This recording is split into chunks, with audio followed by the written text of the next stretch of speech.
detalhes ocultos, como Daniel 7 revela o verdadeiro rosto do Anticristo. Esta revelação de Daniel é uma das mais impactantes da Bíblia sobre o homem da iniquidade. Aquela figura sombria que Paulo chama de Anticristo em 2 Tessalonicenses.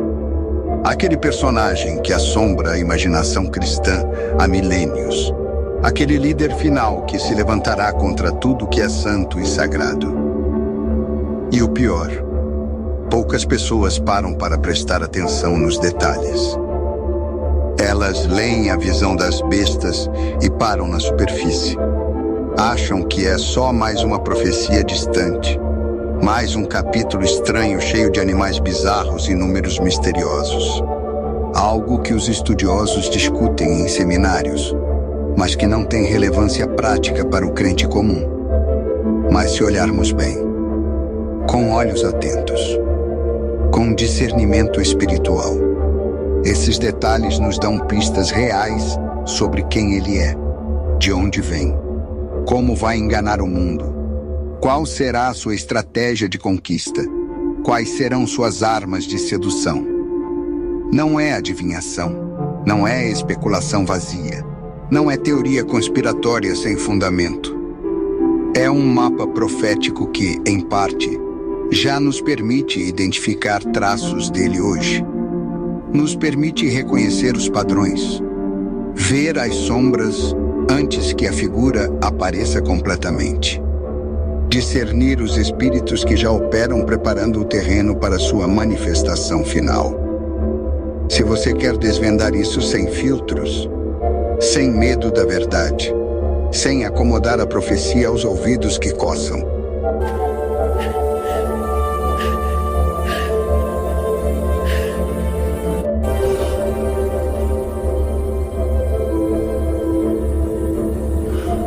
comece comigo em Daniel capítulo 7. O profeta está em visão noturna. Não é um sonho comum. É uma revelação divina que atravessa o véu do tempo, que mostra não apenas o que virá, mas o que já está em operação nas sombras da história.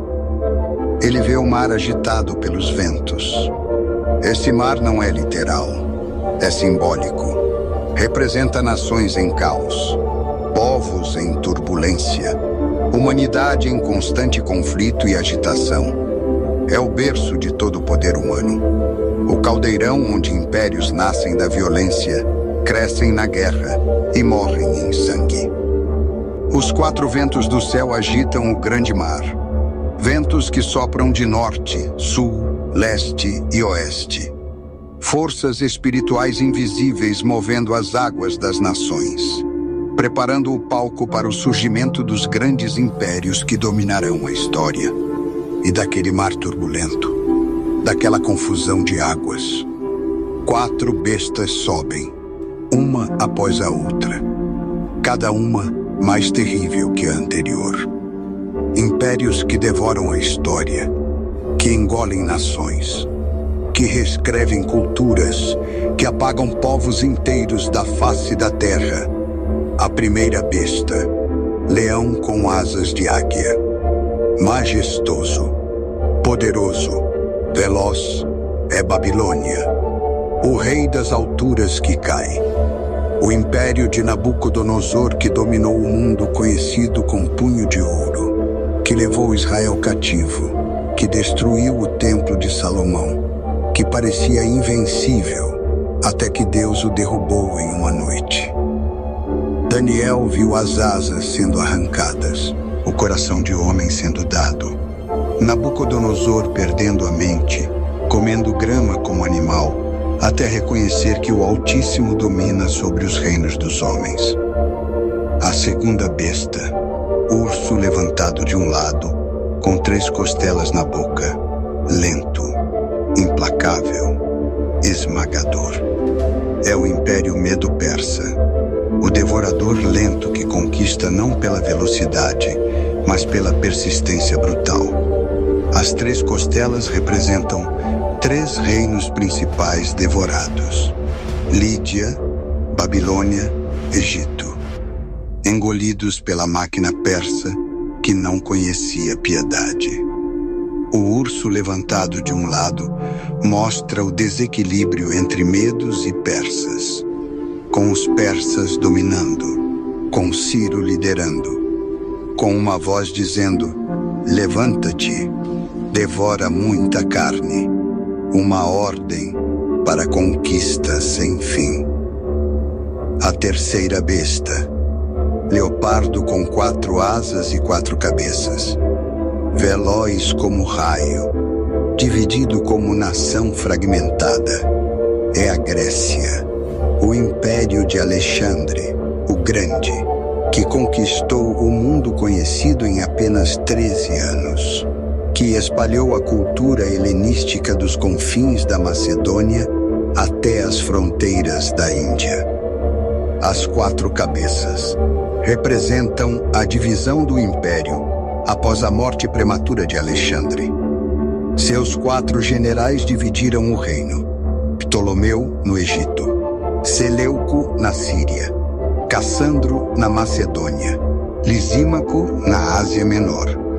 4 reinos que lutaram entre si por gerações.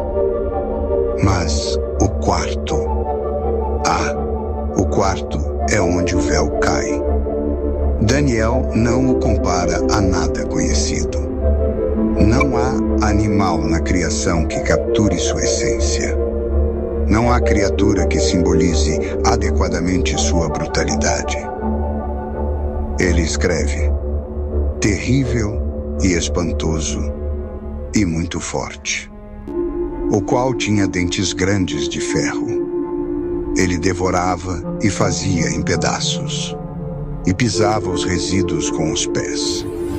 E era diferente de todos os animais que apareceram antes dele. E tinha 10 chifres, ferro rangendo, esmagando ossos, triturando carne, deixando nada para trás. Este não é um império qualquer. É Roma. O império que dominou o mundo por séculos, que construiu estradas ligando continentes, que criou leis que ainda ecoam em sistemas jurídicos modernos, que crucificou o Filho de Deus e perseguiu sua igreja com fúria demoníaca.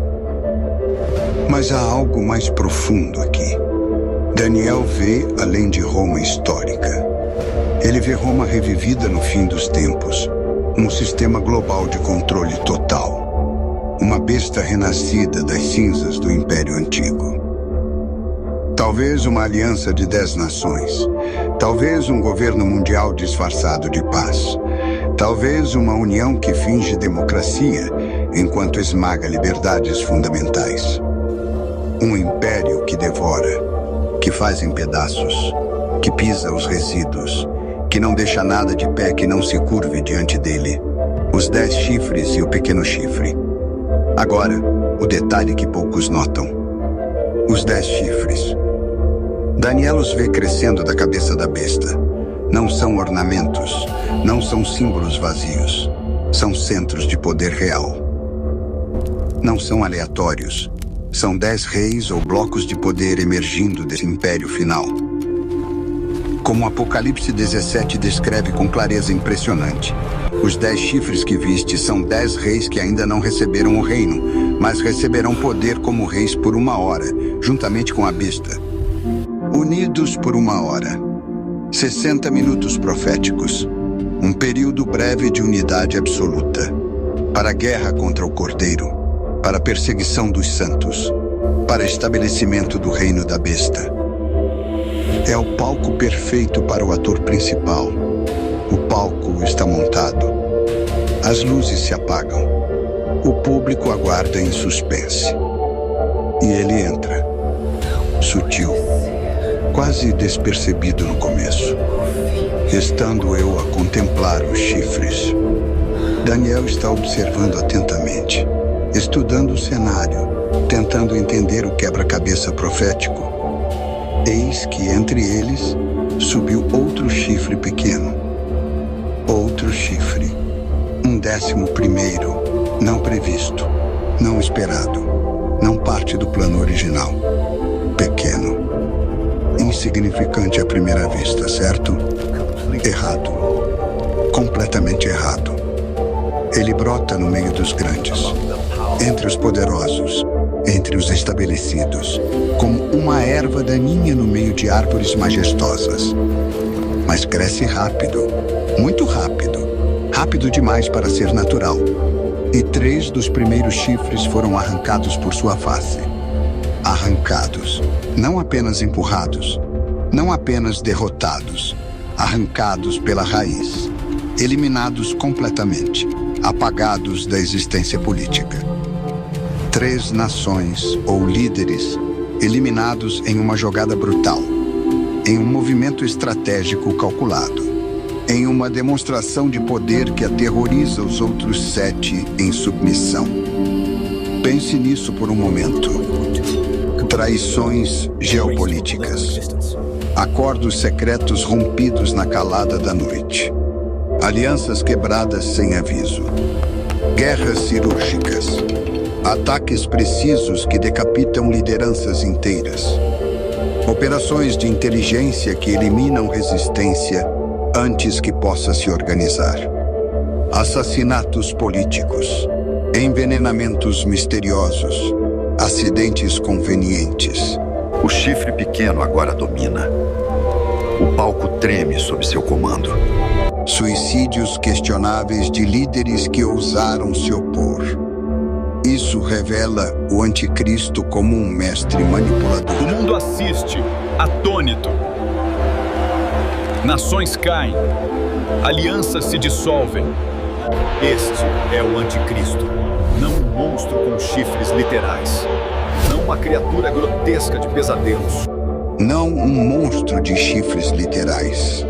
Não uma criatura grotesca de filmes de terror. Não um demônio com garras e presas, mas um humano. Um homem de carne e osso que sobe pisando em corpos, que usa política como arma, que transforma alianças em armadilhas, que converte amigos em inimigos e inimigos em servos. Daniel viu o quebra-cabeça. Apocalipse revelou o plano. O mundo está às portas de sua era. Você está pronto para o que vem a seguir?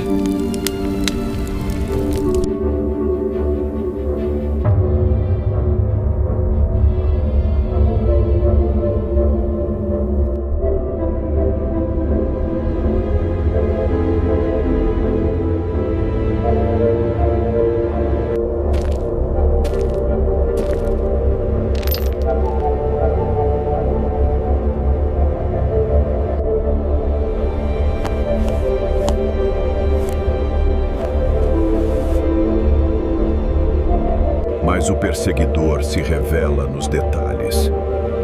Ele consumirá os santos do Altíssimo. Isto não é perseguição genérica, nem hostilidade vaga contra a religião, nem ateísmo acadêmico e filosófico.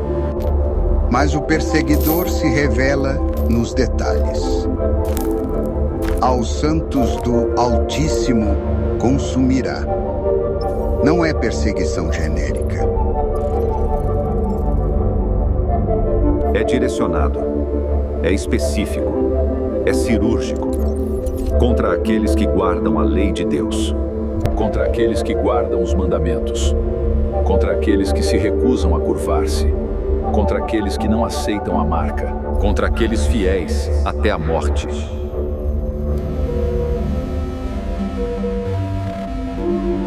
Ele vai consumir. Não apenas perseguir. Não apenas incomodar. Consumir. Ele os desgastará, esgotá-los, quebrá-los física, emocional e psicologicamente.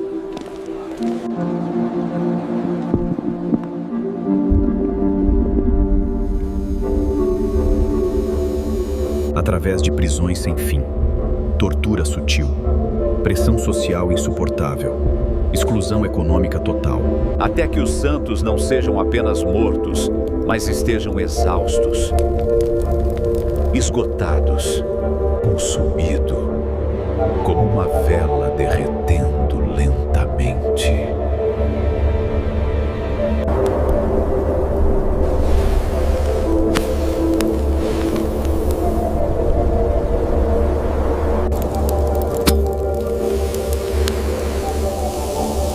Não é hostilidade vaga contra a religião em geral.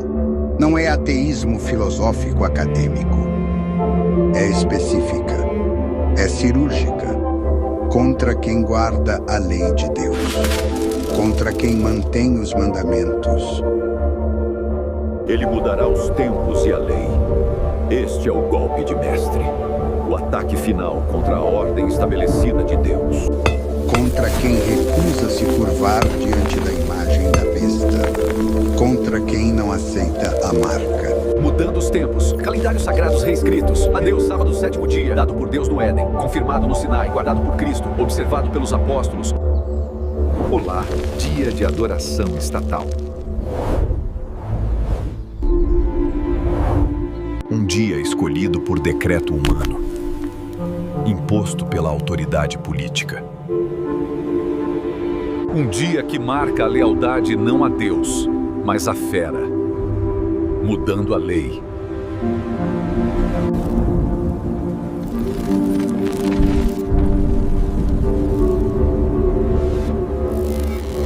Como as indulgências modernas, o pecado não é um problema. Irmãos, não percamos a fé. Ele está conosco. Contra quem permanece fiel até a morte. Consumirá. Não apenas perseguirá. Se você contribui para a causa certa, se você apoia o líder certo, Não apenas incomodará, consumirá, desgastará, esgotará, quebrará física, emocional e psicologicamente, através de prisões intermináveis, tortura sutil. A verdade se torna crime.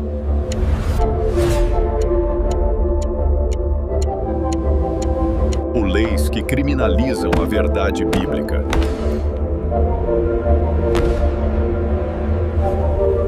Não importa o quão sombrio o mundo se torne, a luz da nossa fé nunca será extinta. Permaneçam firmes, meus irmãos.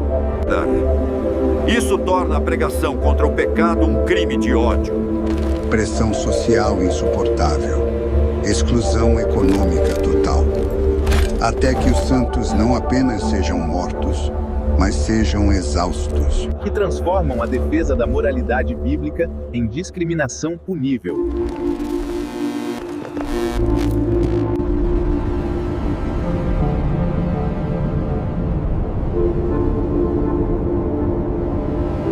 Por quanto tempo? Um tempo, tempos e meio tempo. 3 anos e meio. 42 meses, 1260 dias, exatamente 3 anos e meio de inferno na Terra.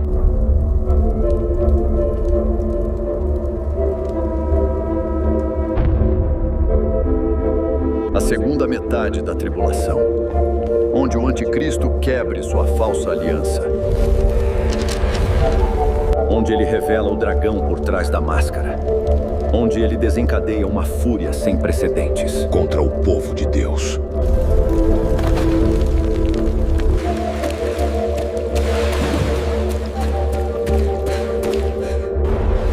Um mundo onde a verdade é silenciada, onde a fé é contrabando, onde a lealdade a Deus é uma... Desgastados, consumidos como vela que derrete lentamente, e cuidará em mudar os tempos e a lei. Cada dia, um teste. Cada escolha, um julgamento. Curvar-se à fera ou resistir até o fim. A marca ou a cruz. O dragão ou o cordeiro. O relógio está correndo. A cortina está subindo. O inferno está se aproximando. Você está pronto para enfrentar o dragão? Ou você já entregou sua alma para a fé?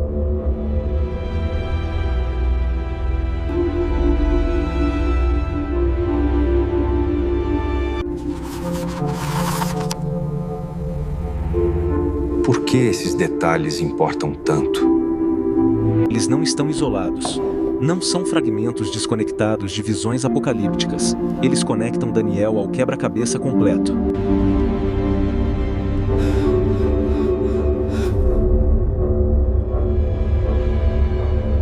O anticristo no templo, paralisando o mundo com blasfêmia, exigindo adoração sob pena de morte. Paulo adverte que o mistério da injustiça já opera. Forças que preparam o caminho para o anticristo já estão agindo, crescendo nas sombras, apenas esperando a remoção do que restringe. Quando formos levados, o anticristo será revelado. Poucos prestam atenção. A igreja dorme. Os púlpitos estão silenciosos. Os crentes estão distraídos com o entretenimento. Mas se olharmos bem, se realmente observarmos, Vemos vestígios hoje. Líderes mudando leis por segurança. Suspendendo liberdades por convenientes emergências. eles falam de deuses humanos, transhumanismo, aperfeiçoando a espécie via tecnologia, fusão de homem e máquina, superando a morte. Não é paranoia. Não é teoria da conspiração. É profecia se desenrolando diante dos nossos olhos. o palco está montado. Eles estão ocupando seus lugares. O roteiro seguido com precisão assustadora.